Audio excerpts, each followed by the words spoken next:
విజయవాడలో కృష్ణానది తీరాన గర్వంగా నిలిచిన పవిత్ర పర్వతం ఇంద్రకీలాద్రి. అక్కడ వెలిసిన దివ్యక్షేత్రం కనకదుర్గమ్మ దేవాలయం. కానీ మీకు తెలుసా కనకదుర్గమ్మ అనే పేరు ఎలా వచ్చింది అని? 5-6 దశాబ్దాల క్రితం ఆ పర్వతంపై ఎలాంటి ఆలయం లేదు. ఒక మహారాతి బండపై అమ్మవారు చింతామణి కాళీ రూపంలో వెలిశారు. ఆ రూపం ఎంత ఉగ్రంగా ఉండేది అంటే ఆమెను చూడ్డానికి ప్రజలకు ధైర్యం ఉండేది కాదు. రాత్రైందంటే గొలుసుల శబ్దాలు వినిపించేవి. అమ్మవారు ఊరి వీధుల్లో సంచరిస్తున్నట్లు ప్రజలు అనిపించేది. సాయంత్రం పడగానే తలుపులు మూసుకుని లోపలే ఉండేవారు. ఆ కాలంలో విజయవాడను పాలించిన రాజు మాధవవర్మ. ధర్మపరుడు, న్యాయపరుడు, అమ్మవారిపై అపార భక్తి కలవాడు. కానీ అతనికి సంతానం లేదు. ప్రతిరోజు అమ్మవారి ముందు నిలబడి కన్నీళ్లతో ప్రార్థించేవాడు. అమ్మ, నాకు వారసుడిని ప్రసాదించు అని.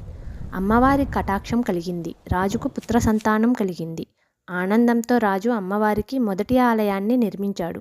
కాలం గడిచింది. యువరాజు ధైర్యవంతుడిగా ఎదిగాడు. ఒకరోజు రథసవారీగా ఇంద్రకీలాద్రి వైపు బయలుదేరాడు. అదే సమయంలో ఒక పేద తల్లి అడవిలో ఆకులు సేకరించి ఇంటికి వెళ్తుంది. చీకటి పడకముందే చేరుకోవాలని తొందర. అనుకోకుండా యువరాజు రథం ఢీకొని ఆమె కుమారుడు అక్కడికక్కడే ప్రాణాలు కోల్పోయాడు. ఆ తల్లి కన్నీళ్లతో రాజసభకు చేరి న్యాయం కోరింది.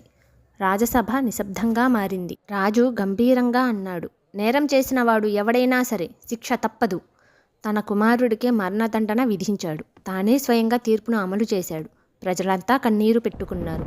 అంతలో ఆకాశం నల్ల మబ్బులతో కమ్ముకుంది. మెరుపులు మెరిశాయి. గర్జనలు వినిపించాయి.